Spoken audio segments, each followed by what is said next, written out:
Good afternoon. Welcome into Power Mizzou Live, our second live show of the week. This is the one where we try to entertain you for 30, 45 minutes until Patrick Mahomes plays football again. So we're gonna try to do that. Gabe DeArmond here.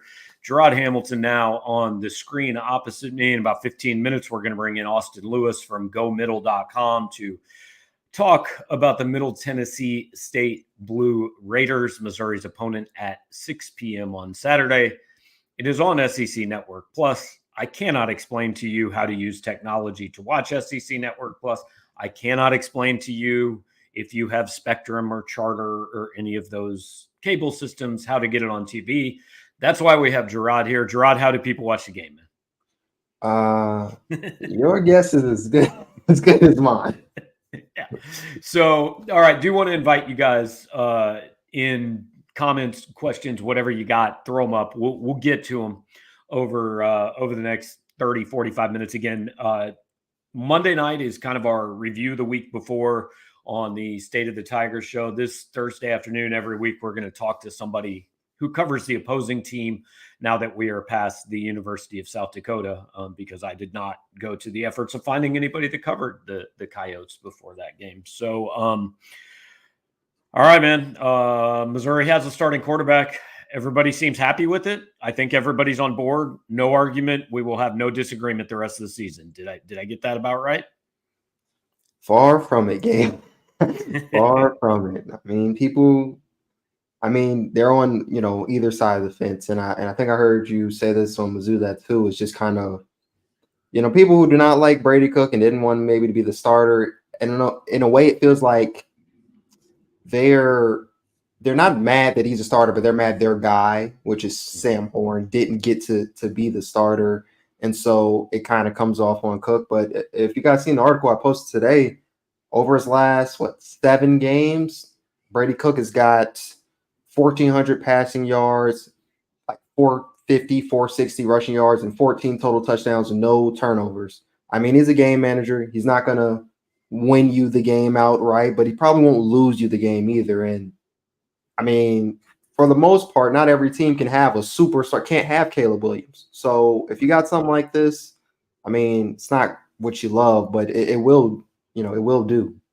Yeah, look, nobody is saying that Brady Cook has played like an all-SEC quarterback, but he has played like about a league average SEC quarterback in the last 7 games. And so if he can take another step from that, then you've got something. And even if he just stays there, if your defense is good, if the guys around him are a little bit better, if you can run the football a little bit better, they're in good shape. So the interesting part to me is that Drink said on Tuesday afternoon that Brady's the starter, but Sam's going to play. And he was asked if that was like score dependent, if it looked like the first game. And he basically said, no, we're going to try to get him in the game. But here's what I don't know about Jarod. Like, okay, if you're up 14-0 and Brady's playing well, there's no reason to pull him and maybe disrupt the rhythm. But flip side of that is if you're only up 7-3 and you're not playing well, does he trust Sam Horn enough to put him? I don't have any idea how he's going to use him, is what I'm trying to say. My question to that would be, why would he do that? Like, if he's not good enough to be the starter, why do you think he can all of a sudden just explode when you're up 7-3? Right, but he's already said he's going to play. He's going to play him at some point. He has him ready. So my question is, what's the situation? I just don't know what to expect, how he uses it. In my head, it just automatically becomes like maybe first possession after half, or maybe the last possession before half, depending on where the field position is, what the situation's looking like. Obviously, that's what we're talking about, but I can't think of middle of the second quarter, or I don't know. It's just hard to just throw him out there randomly. I feel like I don't normally see that, or have seen that with my own eyes. A coach just throw a quarterback in there and then take him out. Like, I know you said Pinkel did that with Chase Daniel a few times, but obviously I didn't watch that, so it's new to me. Yeah, it'll be interesting to see. I was going to use the next 10 minutes or so to harass Jarod and have him explain his prediction that he made on our Middle Please Tennessee do. side. But, I'm we'll, cool no, with that. we'll get to that afterwards because I see our guest is here backstage. So we're going to go ahead and bring Austin Lewis from GoMiddle.com in, and we're going at this point, on the fly. So hopefully technology works and Austin can hear us and we can hear him. How you doing, Austin? Doing well, guys. How y'all doing today? Not too bad. Appreciate you taking a minute. So we'll just kind of go back and forth and fire questions at you. First things first.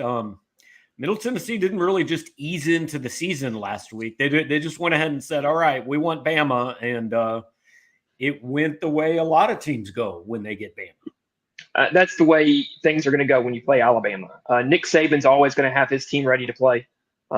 With the exception maybe that first year against ULM. And that is one of those losses that Saban has said is one of his worst losses in an entire career.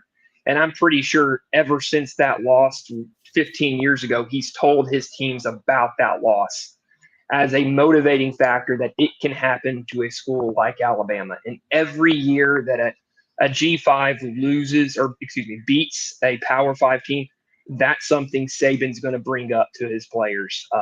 Maybe even last year, like when Middle Tennessee beat Miami, when Miami was a top 25 program, he's going to use that and say it's possible they could beat us this year. He's a master motivator, but really, when you lose to Bama by 56-7, I think it was, that's not a shock, especially for Middle Tennessee fans. I think most of them were kind of expecting something along that line. Austin, doing the preview on this side, I've looked through it and I've seen that the offensive line last year for MTSU wasn't the greatest. I mean, just going off their PFF numbers, I think the highest rated offensive lineman, it was like 60 or something like that. And so I figured that means that the QB is trying to get rid of the ball quickly and things like that. I mean, can you kind of explain what the offense is going to look like? We know it's kind of air raid and they want to go vertical, but what do they tend to do besides that? Yeah, the MTSU offensive line has been an issue for several years. They've rearranged the coaching staff a time or two trying to address it, but it's been an issue. And so for most of the time when I watch Middle Tennessee football, they seem to be, there's an element of the vertical passing game that comes with any spread offense. But I would expect Middle Tennessee to kind of spread them out and then look for ways to incorporate quick game, screens, look for stick combos, just anything to get the ball out of Nick's hands as fast as possible to negate that SEC pass rush that they're expecting from Missouri. Do you want to invite those of you that are watching live with us here? If you've got specific questions about Middle Tennessee for Austin, throw them in the chat, and we'll try to get to some of those. Austin, I guess I don't think a game I don't even remember if it was 2003, 2004 has much impact when Middle Tennessee came here and frankly should have beaten Missouri. It went to overtime. Yeah. But they came in 2016 and did beat Missouri. Rick Stockstill is still there. Obviously, that game doesn't have any impact on this game, but does he bring it up to his guys from the standpoint of there's no reason to be scared, guys? This school has done this before. You don't go into this place intimidated just because it's in the SEC. I think absolutely he's going to bring it up, especially coming off of last year's win against Miami. He's going to say it can happen. It happened last year because last year there's a lot of guys on the team this year that remember beating Miami last year. No one on the team in terms of players remembers the win. I think it was in 2016. They're not going to remember that. That's old news. That was a different team with a largely different coaching staff. And so from a team perspective, the team's not going to be affected by 2016. Miami, he's going to use it as an example, but he's going to use Miami as an example. He's going to say it can happen here. It can happen again, but I fully expect, just not to spoil the surprise, I fully expect Missouri to take care of business this weekend. Especially, in my opinion, I think it's going to affect Missouri more than it's going to affect Middle Tennessee, because Missouri is going to be talking, it happened to us, to this very team. It happened to us 7 years ago, and they're probably talking about it in the Missouri athletic department. Probably some administrators go into the football staff saying, don't let it happen again. I think it would be more prevalent if anybody was still here. Like, I'm not sure there's a single human being that was at Missouri 7 years ago. To be quite honest, there's been a little turnover here. But Jarod, go ahead, man. How legit is this defense? I was reading 62 takeaways over the last couple seasons. Cornerback Jarod, he had 20 pass deflections that led the country last year. How legit is this defense? The defense is good. Schaefer, the defensive coordinator, has been around the block a time or two. I think he worked with Harbaugh at Stanford. I think he was head coach at Syracuse for a couple of years. He's been around. He knows his stuff. He's going to bring some fire. They're going to bring some blitzes. They're going to pressure the quarterback. And I think it's going to be up to the Missouri offensive line to see if they can protect the quarterback, open up some run game. For them to kind of keep Missouri a little two-dimensional, keep them off their heels. They are good defense. There's a lot of speed, probably a little undersized compared to the SEC, but there's going to be some speed at some positions, especially in the secondary, that's going to open the doors from some turnovers that I think could make a difference in the game if it gets close. I think the line opened at 17. I think it's up to about 20 right now. So obviously, most people kind of on your side. This shouldn't be a lot of drama. Shouldn't be a fourth quarter game. But what's the recipe if it is going to happen? I mean, if Middle Tennessee's got a chance in this with 6 minutes left, why? Anytime a G5 like Middle Tennessee plays a Power 5, the G5 has to have a perfect game offensively, no turnovers. And they need to get the ball on a short field a time or two, whether that's a block punt, interception, fumble, whether that's they backed him up and then turned around and forced a 3 and out to get the ball at the 40. You need to do things like that to keep the game close. If at any time Middle Tennessee turns the ball over once or twice, it's going to get dangerous and it's going to get out of hand pretty quickly. So for Middle Tennessee to keep this score close with 6 minutes left to have a chance at the game, at the win, they're going to have to protect the ball. It sounds cliche, but the Middle Tennessee and other schools like Middle Tennessee, they don't have the horses to turn the ball over and expect to win the game. They have to play a flawless game in games like this. And that's really how they beat Miami. That's how they beat Missouri 7 years ago. They played a near flawless game in Columbia back in 2016. Nick, is it Vattiato? We'll go with that. That's the quarterback. Do you know how to pronounce it? How's it pronounced? Your guess is good as me. Hooked on phonics, honestly. Hooked on phonics didn't work for me. I'm known for mispronouncing things. Well, that's MTSU's quarterback. Yeah. I seen that he played a couple games last year behind Chase Cunningham, and the year before that, I think he played 6 games. Was the Bahamas Bowl MVP in 21. I mean, what can you tell us about him? Drink mentioned something about, he seems competent in as far as what he can do in the offense. He has a quick release and stuff like that. But what else do we know about him? He's a good player. He's a kind of player you would expect to see at a school like Middle Tennessee. Little small from a 6'1". I think he's like 6'1", 190. But he does have some mobility. He's not going to be confused with somebody like Brad Banks to bring up early Mizzou football. I guess that would be 2003, 2004 when Brad was a quarterback there at Mizzou. He's not going to be that kind of player. Dwight Dasher, Middle Tennessee fans will remember. He's not that kind of quarterback. He has some mobility, but he's going to be quick release, quick game, smart, heady, just a good football player, just a little undersized, which is why he's at a school like Middle Tennessee as opposed to, a Power 5 school like Missouri. Okay, so this is the time of year where, like, from our perspective, we've gone, the season started, but I mean, it's South Dakota, and then it's Middle Tennessee, which they could lose, but they should be 2-0. Middle Tennessee's like, covering that program's got to be the complete opposite, right? Okay, it started, but I mean, week 1's Bama, and week 2's at Missouri. In all likelihood, you're looking at 0-2, but then that's it for the Power 5 schools. The rest, so like long term, what's Middle Tennessee's kind of expectation? What kind of team is this year once they get past these 2 games on the road against SEC schools? The difficult thing about a school like Middle Tennessee is usually you're playing two money games a year. And those money games are so difficult to gauge your team. It's hard to compare how good you are when you're going up against Bama. It's hard to compare how good you are when you're playing Georgia, because quite frankly, a lot of teams in the country are going to lose 56-7 to Georgia or Alabama. And so you're looking for positive signs that this could be special.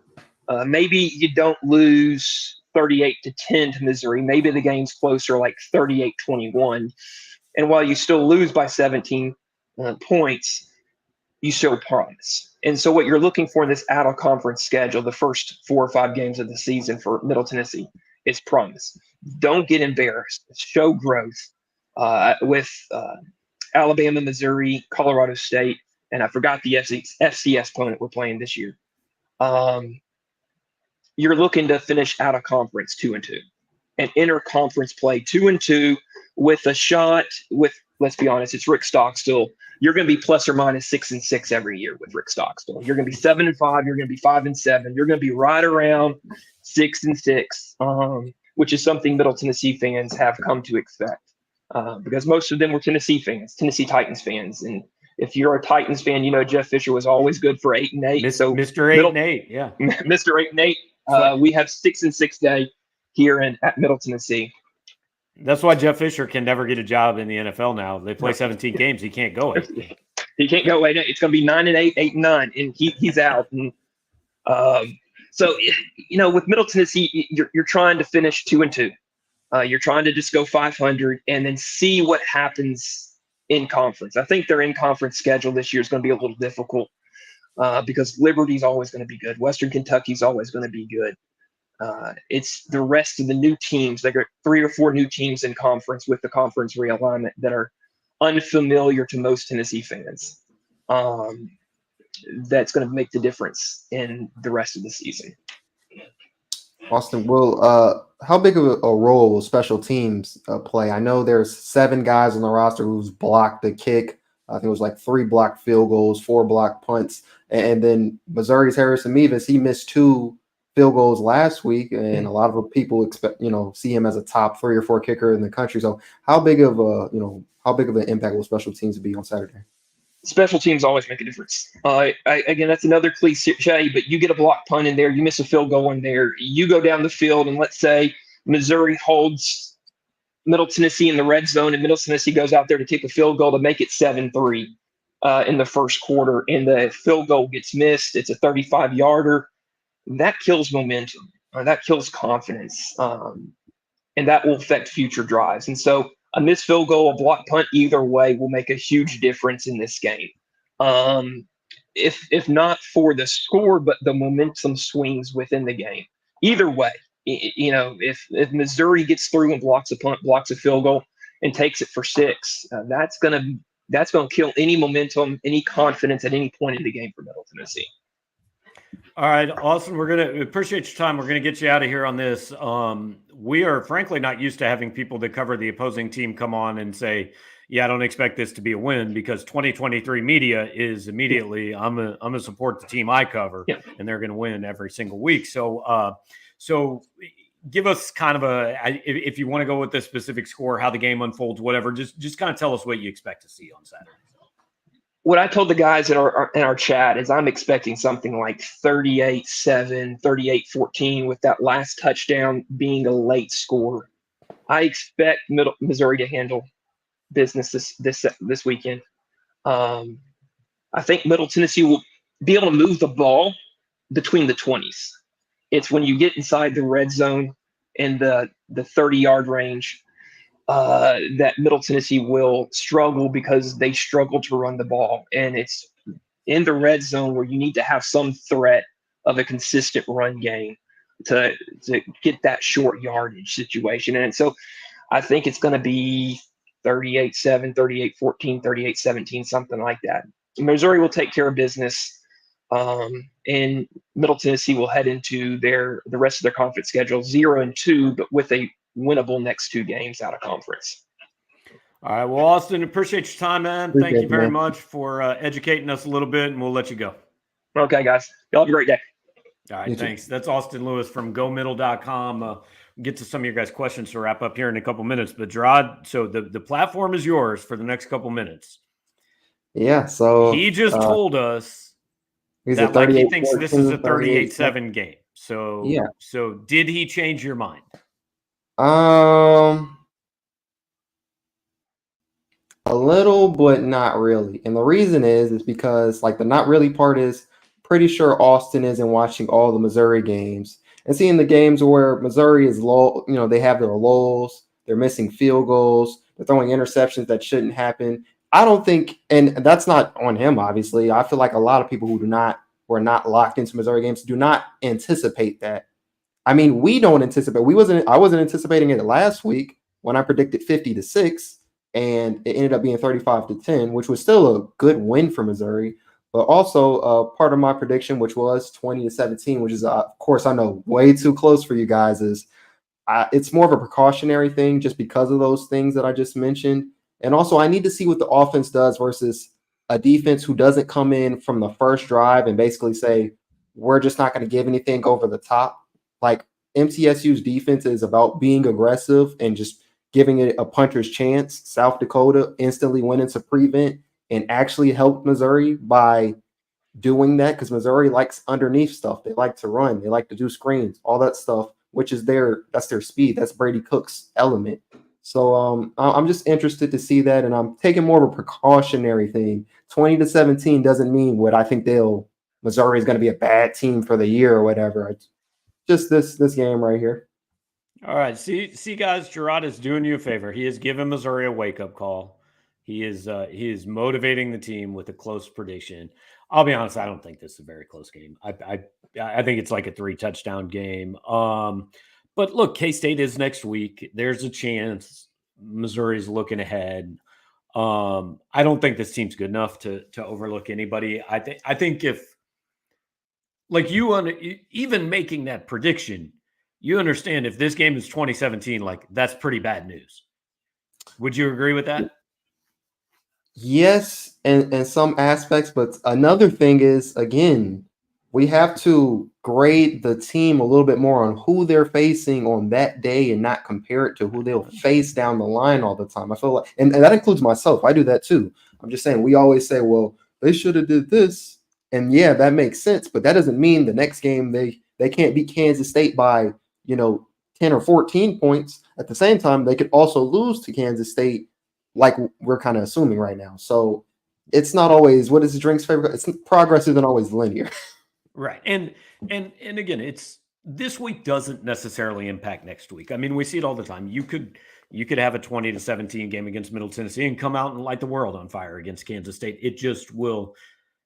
It will make our jobs very not fun for about 7 days if this is that close. So we'll see how it goes. Justin is saying, I hope we get a chance to see one of the younger running backs at some point in this game. And I would be surprised in this game because Eli Drinkwitz went out of his way on Tuesday to talk about how much Middle Tennessee blitzes and talk about the biggest job for his running backs being blitz pickup in this game.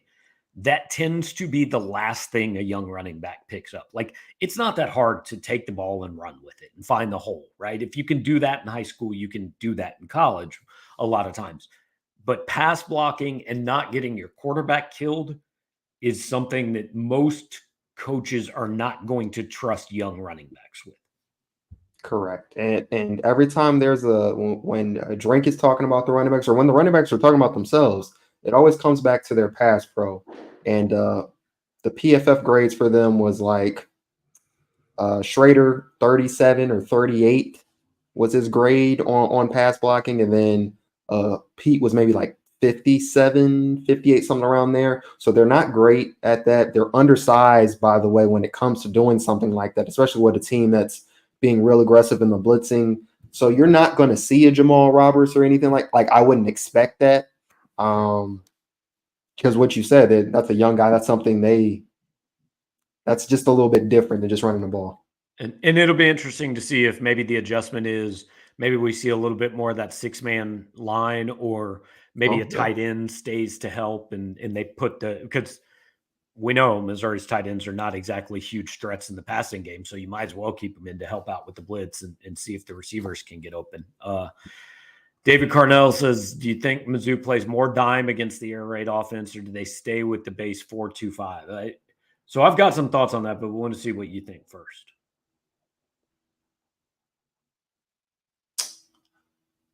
Probably stay with their 4-2-5. I mean, I'm just thinking Blake, again, as much aggressiveness we're talking MTS doing, Blake Baker is also a very aggressive defensive play caller when he wants to be. And he'll try to send the house and get those linebackers in there as well. We've seen the safety blitz from Marvin Burks last week.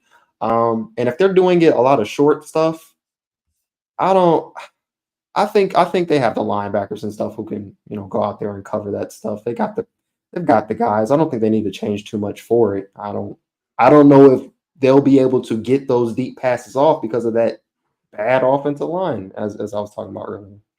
Yeah, and I think they'll mostly stick with the 4-2-5 because that 4-2-5, what they like about it is Dalen Carnell and Trevez Johnson, that star position kind of gives you versatility right. to play both. And frankly, I mean, they could go a little bit of dime with Jalen Carlisle theoretically playing in this game. We don't have the official injury report yet, but Drink told you yesterday he thinks he's going to play.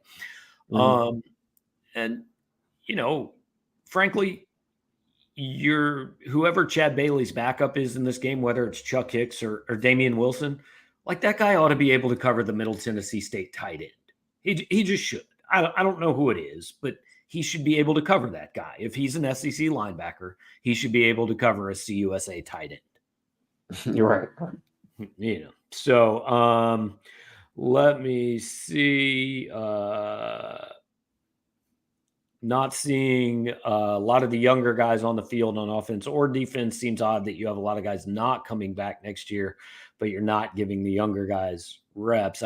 Again, that was one of the disappointing things last, and we all view it differently, right? Because Drinkwitz talked about when it got to 28-10, he's like, okay, our objective is just win the game. Well, Missouri wasn't really in any danger of losing that game at 28-10. There's no reason you couldn't have put some young guys out there in the fourth quarter, but he was kind of making a point. And also, if he would have put a lot of the young guys out there offensively in the second half, then what we're going to hear is, well, why didn't Sam Horn get to play with the starters? So it's a tough situation to be in. Yeah, there is a counter to every argument of everything, just about.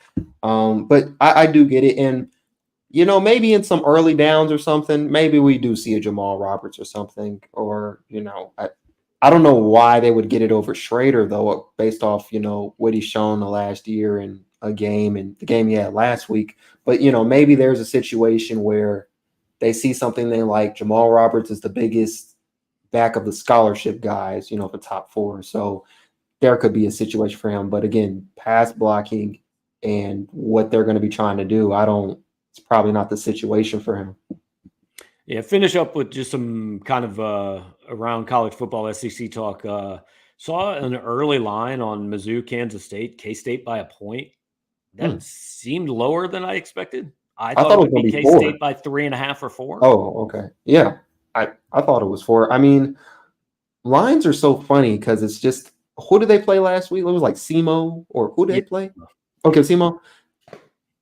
I mean, and they're ranked 16th or something like that. It's just so hard to predict, and everybody's played nobody for real. So you don't know how good or bad Kansas State is. I mean, to be honest, lines are still going off of last year. Like that's what it is. So, and name brand too. Yeah, like I guess 1, but I probably thought it would have been 4. But yeah, I don't know. And this week could change that. K-State hosts Troy, yeah. Missouri hosts Middle Tennessee. We'll see what happens. All right, just kind of run through some of the other games. Tell me if anything jumps out to you or if you care about any of these. Ole Miss at Tulane, got any interest in that? I actually watched the whole Tulane versus USC Rose Bowl, and Tulane, it was a great game. It was a really good game. I don't know if they got the same roster. I know they lost Tyjae Spears. Running back went pro, I know. Yeah, Spears.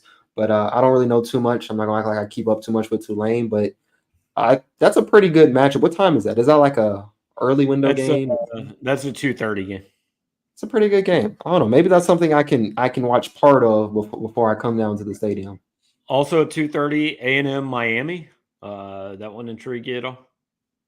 I don't know how Miami is looking right now. I know they beat the other Miami. They beat pretty the other bad, Miami. but again, what does that matter? Texas A&M, I'm interested because I hear so much about them, but I don't know as much about them. So, I mean, if they go out and put 45 on Miami, then maybe Miami's not great, but that's a statement because A&M wasn't doing anything like that last year. So that'd be a heck of a statement for Bobby Petrino. I don't know what the line is, but I like that one because it has train wreck potential. Because if A&M loses that game, like it is, we are right back there with the 10-week soap opera of how much do they have to pay Jimbo to go away. Let's see. Anything else interesting? A whole bunch. No. Texas, Bama. I mean, look, we're not going to see that one. It kicks off at the same time, but I would watch that if I wasn't. Yeah, I would watch that, and I think Nick Saban is going to put a beating on Steve Sarkisian in Texas. Like, I think they win this game by 3 scores. They're probably going to jump off the top rope because you know how Kirby and Nick feel about anything close or any rare L that they take to anybody. They're coming back, with it in blood. So that'll be interesting. I want to see what Texas is like as far as just, they get hyped for most years, and especially this one. And the fact that Quinn Ewers is starting, and I got to see. I don't think he's great or all world, but I mean, if he's starting, I mean, either Arch Manning is terrible, or he's just a freshman, or maybe Quinn Ewers is really that good. I don't know. I mean, I think Quinn Ewers has a chance to be that good, but I think Alabama wins this game. One other one that I don't know. I think this could be low key a really good game. Oregon at Texas Tech. Texas Tech lost at Wyoming last week. Oregon hung 81 on Portland State, but like Texas Tech's supposed to be pretty good. Lubbock is not an easy place to play. I could see Texas Tech winning that game. Portland State. They might have to give up the football program after that. I feel like I've only heard about Portland State in basketball, or some others. I've never heard about them in football. I mean, I don't know. It is possible it was the basketball team playing football because they lost 81-7. Oregon had to give them an enormous bag to take to take a beating like that. But you say Texas Tech, I do vaguely remember seeing tweets like Josh Allen tweeting Patrick Mahomes about Texas Tech. I mean, Wyoming beating Texas Tech, but I don't know. Is that one of those Pac-12 after dark games or? No, it's at 6:00. It's in Lubbock. Oh, okay. Possibly, but I don't know. Losing to Wyoming. I don't know. that don't sound like a good combination. Hey, Wyoming and a team that put up 81. Yeah, hey, I watched a team lose at Wyoming, and the rest of the year went about like your facial expression just was. So it'll be interesting. But appreciate you guys hanging out with us on a Thursday afternoon. We're gonna kind of try to do it this way most weeks.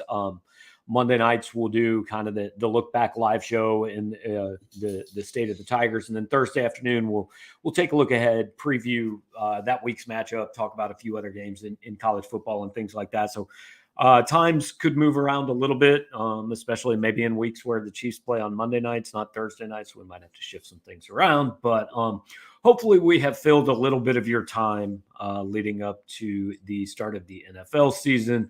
Hope you all enjoy the weekend in college football, and we will be back here, 10:30 on Saturday night from the Faurot Field press box. Yeah, that's probably about right. Oh, by the way, Gabe, I think if they win this, if Missouri win, well, they'll win. But if they win this, then they'll be 2-0, I think, for the first time in the Drinkwitz era, which is, you wouldn't think about it like that. But that makes sense. And I know they weren't 2-0 in 2019.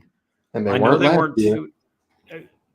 weren't 2-0 in 2017 because they were 1-5. Oh yeah, it's the first time since it was either 2016 or 2018. I can't remember. Probably 2018, but either way, it's been a minute, and that's a little bit ridiculous. Yeah. So we'll have coverage of that for you guys this weekend.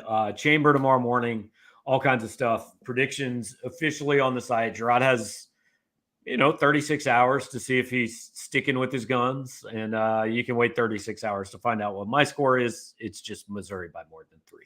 So enjoy it. We'll talk to you guys next time.